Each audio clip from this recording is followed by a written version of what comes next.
Welcome everybody to another episode of Evan, Mike, and Alex. We're doing another episode of our podcast here. Fortunately, we got some very sad news over this weekend. By the time you hear this, it's already been announced, but Taylor Hawkins from the Foo Fighters has passed away. Taylor was the drum. Very sad news. Taylor was the drummer for the Foo Fighters, and as well as former touring drummer for Alanis Morissette. Yeah. So it's really sad to hear. Only 50 years old, and passed away in his hotel room in Colombia. Yeah, and at the time of this recording, I don't think we know what happened. They did find chest pains. Chest pains, and we're not going to go into speculation, but the toxicology report did show that he had benzos and a couple of other things in his system, based on the urine work, unfortunately. So there was some drugs in his system. We're hoping that that's not the main cause of what happened, though. Yeah. I mean, still, at any rate, like you said, only 50 nowadays. That's still young. You know? That's still young. I mean, he seemed like somebody. I always thought of him as someone who had his kind of head on straight and took care of his life and himself. So who knows what you know? Yeah, I hear you, man. So I think for this episode, I think we're going to be talking about our favorite Foo Fighters songs and some. Any stories you have too, and any stories we have about that, because I think we've all seen the Foo Fighters live too, right? Yep, twice, and including my first rock concert. Nice. Yeah, I saw the Foo Fighters. I saw the Foo Fighters back in 2015, 2016. 2014 with me, I think. Or no, 2015. You're right. 2015, yeah, the Sonic Highways tour. Yep.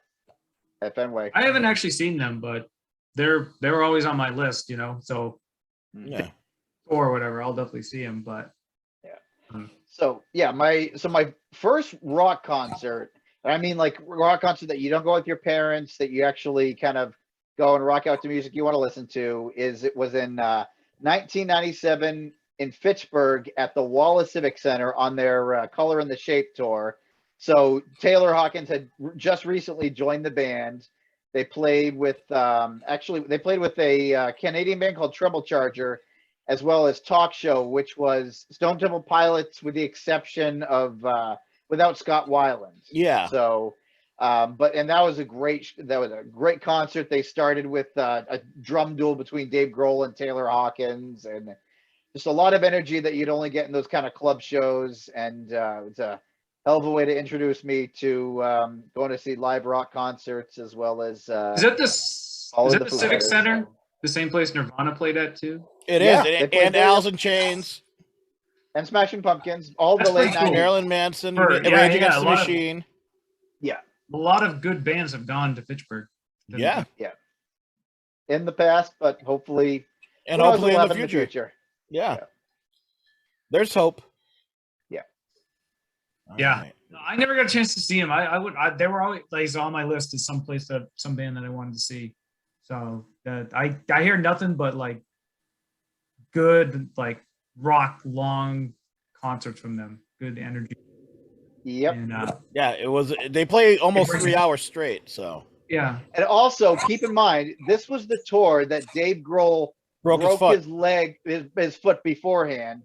So he was rocking out in a throne. The Game of Thrones style throne. Yeah, he got injured in Europe, and they said the only way we can get the tour in America during the summer working is if the roadies built this giant throne, Game of Thrones style throne with a bunch of old like guitar necks and lights. He designed the whole thing while he was under like some sort of anesthesia, and whatever it was, it helped him. It made the concert that much more special.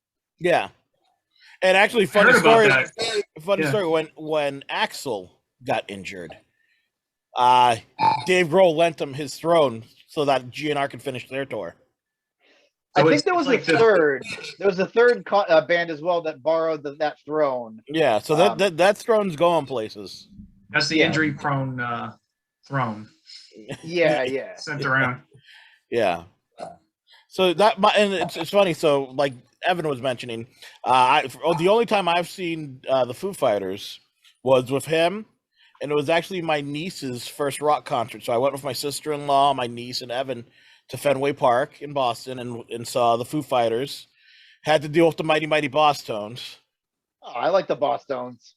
You know what? I like 2 songs from the Boss Tones, and unfortunately, the rest of the songs sound like those 2 songs. That's funny you said the And Mighty then- Mighty Boss Tones was one of the first bands I ever saw live. He said his first concert with Foo Fighters, Mighty Mighty Boss Tones, was at the first concert I ever saw. And then Mission to Burma also played with it. It was Mission to Burma, Mighty Mighty Boss Tones, and the Foo Fighters. Mission to Burma was there? Yeah, I think they were the first ones on, right? We didn't see them. Maybe that was another act though. It sounds.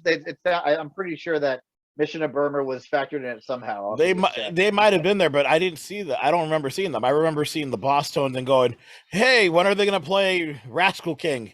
And then the next 3 songs sounded like Rascal King, but weren't Rascal King. So yeah, they did play. So it was Mission to Burma, then Mighty Mighty Boss Tones, then the Foo Fighters. Foo Fighters were awesome though. I was like 3 hours of music nonstop. Mhm. It was so much fun. Yeah, I heard they put on a good show. Yep. Yeah. I really enjoyed their show. I hope his passing isn't the end of the band, and I hope they move forward. And hope they have time to heal in between that. So Yeah, I was shoes to thinking fill. about this. Was Dave Grohl? I know he was obviously the original. Is there anyone else in the band that was like original? Pat Smear. Oh, Pat- And yeah. Pat Smear left and came back. Came back, right? Still and then counts. and then Nate Mendel, the bass player. Formerly of he- Sunny Day Real Estate. Yeah. He's still there.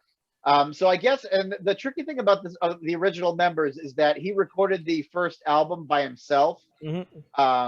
But when he started the band, after he recorded the first album and went on and assembled the band for the road, he used that same band for the next album, the tour. And Except for Nate the Mendel, drummer. and Nate Mendel, the bass player, and Pat Smear, the guitar player. The original drummer, William Goldsmith, they parted ways, and Taylor Hawkins joined his place. Yep. So he's been around almost since the beginning. He was So- around. Yes. So, Evan, question: when you went and saw them on the Color and the Shape tour, Yeah. was it Pat Smear or Franz Stahl playing guitar? It was Franz Stahl. Pat Smear had left had left just before the concert. So it was Franz Stahl, who Dave Grohl played with prior in a band, in his band Scream, like a post-core band based out of Washington D.C. Yep. And then Nate Mendel, longtime bass player, Taylor Hawkins on drums, and Dave Grohl. Yeah. So it's funny because Franz, they actually did a set on the MTV Music Awards where Pat Smear started the set and then handed off the guitar to Franz Stahl, and Franz Stahl took over. Yeah, it was kind of a passing of the The torch. passing of the torch thing was really cool. Because I guess that Pat Smear did, at least at the time, he was afraid of flying, and he was just I think so he was some burnt sort of- out. He said he was burnt out touring too. touring, afraid of commitment issues with that. So he stepped down, but about 10 years later, he slowly he started out as a touring musician, then he started recording with them, and then he's a full-fledged member of the band now. What a lot of people don't know about him, except you guys probably do, is he was in Nirvana for the last 7 months of their existence. He was their touring guitarist, and it's funny how he became their touring guitarist when he was an influence to Nirvana themselves. Yep. With And his he was group, involved in the Germs. Cindy Crawford as well. He what? He was involved with He's involved with Cindy Crawford.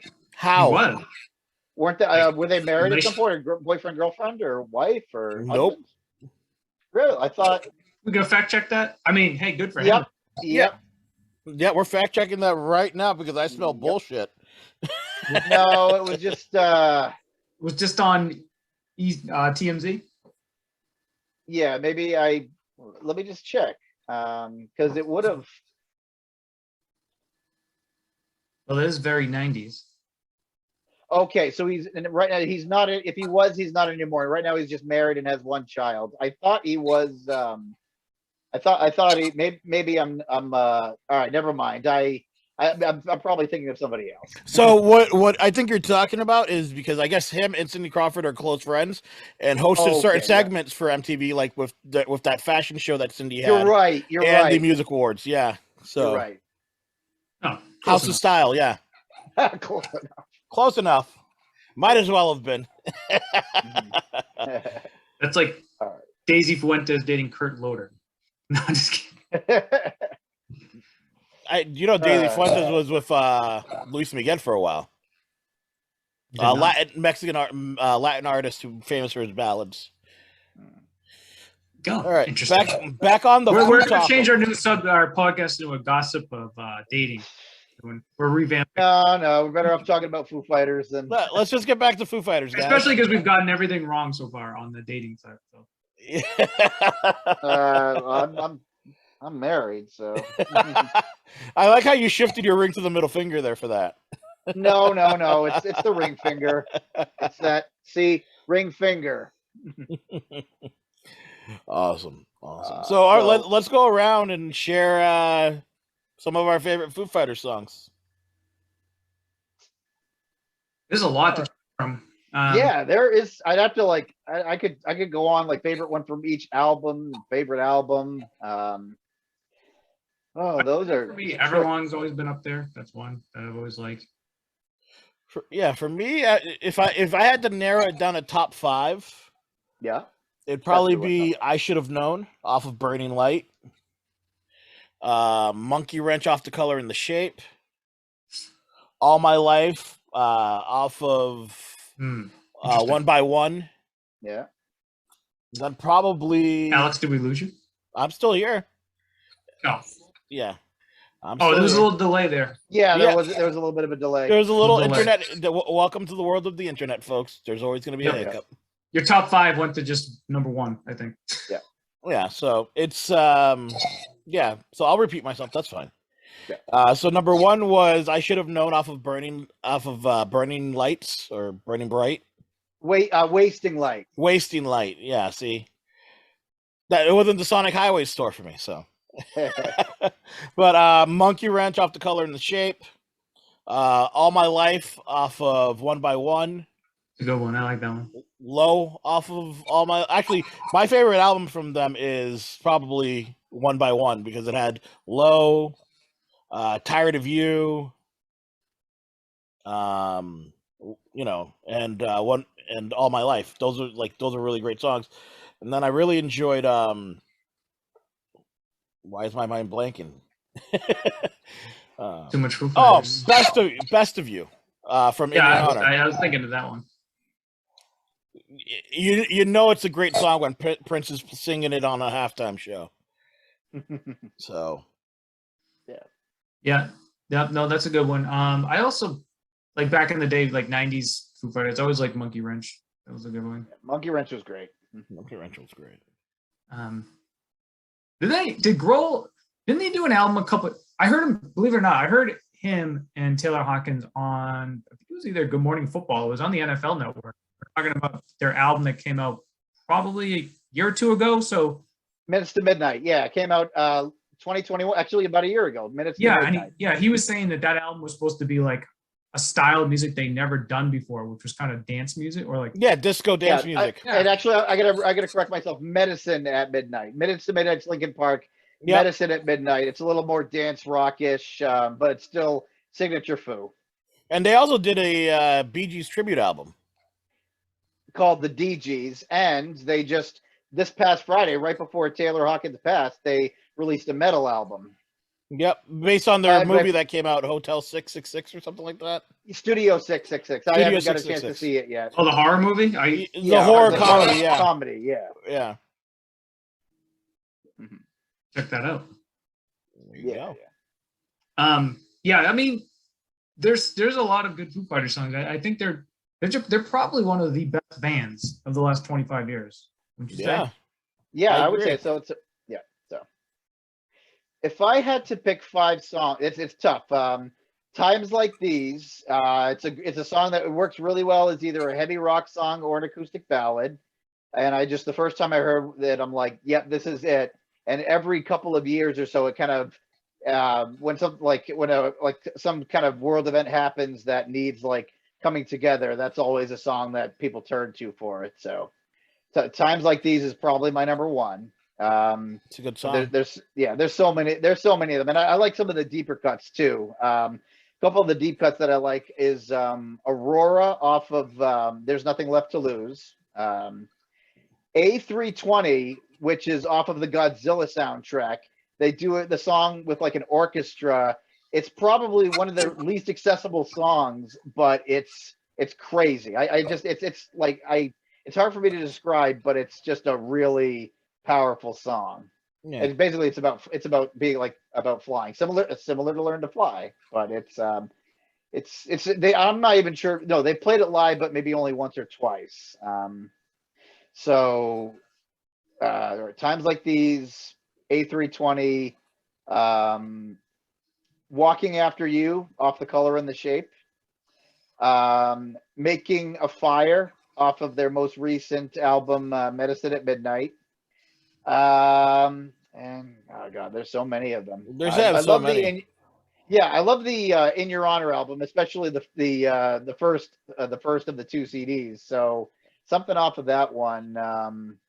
The last I'm doing all these obscure. I could probably do like a top 20, but you can always go with the best of you.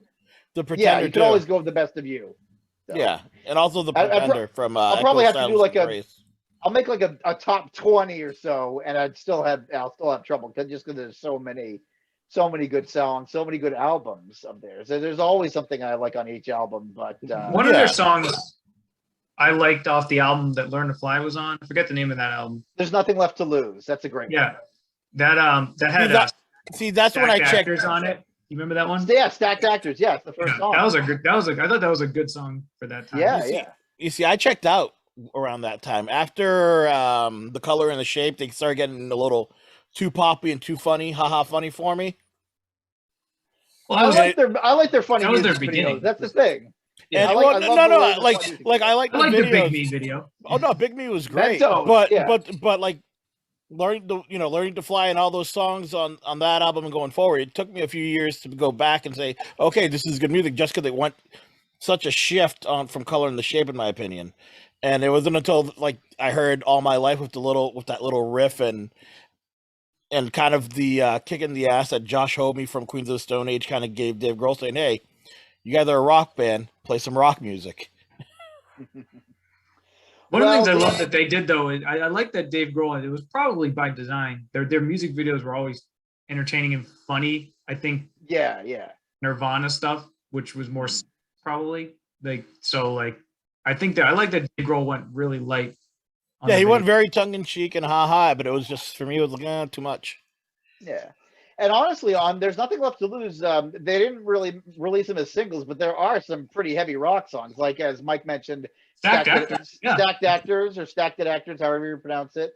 The song is called Living Skin that I think he had around for a while. That's kind of a pretty heavy rocker, but you're right in the sense that like, okay, so Learn to Fly, Next Year, which is the it's a sitcom about a bowling alley lawyer. Was it Ted or I forget what it is, but the song Next Year, it's also on that album, and like they did release a few good and I like the Foo ballads as well, but there are some heavy rock songs on that one as well. But Evan, let me ask you this: well, we still have time on this. How do you rank Taylor Hawkins drummer, like of all the drummers? Would you say it's hard ranking drummers because I think all right, for the Foo Fighters, he's absolutely perfect. He's one of my favorite drummers. There's definitely are some jazz drummers that are more technically proficient. I would probably argue that Jimmy Chamberlain might be more technically proficient. Neil Peart might be more technically proficient, but for the Foo Fighters, Taylor Hawkins was a great pick. It's just hard to compare him or rank him to anybody else. He's just a wonderful, great drummer. I would rank him as one of my top 10 favorites, though. Nice. Yeah, especially if Dave Grohl, because he was a great drummer too. Show somebody. Well, it's one thing to be a great drummer. To be a great drummer for a band leader who's also a great drummer, that's like something else too. Yeah, that's true. Yeah, I think he'll definitely be missed, but I just I don't know. I mean, he was around a long time in that band, so yeah. I don't know what this means for them for their future touring, but I hope they carry on. I hope they like they do a tribute to him. Take some time off, obviously. It's tough though because they have a whole summer U.S. tour, and I don't know if they'll cancel it or it's almost like I don't want to think about it because it hasn't even been a couple of days, but Yeah. Yeah. I am in the middle of reading Dave Grohl's autobiography. So I love that whenever- book. I did it on whenever- Audible. Yeah, when it brings up Taylor Hawkins, it's not going to be the same. Yeah. Sure. Yeah, see, we pay tribute on this podcast, especially if a good musician, somebody passes. So definitely got to give respect to Taylor Hawkins. Yeah. And he had a family. He had a wife and I believe That's- 3 children. So Yeah. our hearts go out to them. Did they live in Seattle or the LA people? Like Grohl and I don't know. I think they were LA people, but I'll have to Google it. not sure. I mean, a lot of artists, when you're at that level, I'm pretty sure you have more than one house. Yeah, but still and I know that he didn't like grow up. He didn't necessarily. He didn't grow up with Dave Grohl. They kind of met. So he On was actually tour. born. He was born in Fort Worth, Texas, Yep. and but he was kind of based around the Laguna Beach area of California. Yeah, because the funny story, we were talking about how he was Alanis Morissette's touring drummer, Taylor Hawkins. They were actually on tour with the Foo Fighters, and that's when they started clicking, and he was hanging out more on the tours with Dave Grohl than with the rest of the Alanis Morissette band. And Alanis, I guess, Makes knew sense. that Alanis Morissette asked him, "What are you going to do when Dave Grohl asked you to be his drummer?" Yeah. So she kind of knew this was going to happen. She's kind of saw the writing on the wall before it happened. Mhm. Yeah. So it's sometimes the dynamics between a guitar player and a drummer are very strong. Yep. Awesome. Yeah. Well, I mean, there's no good segue on that, but that's Yeah.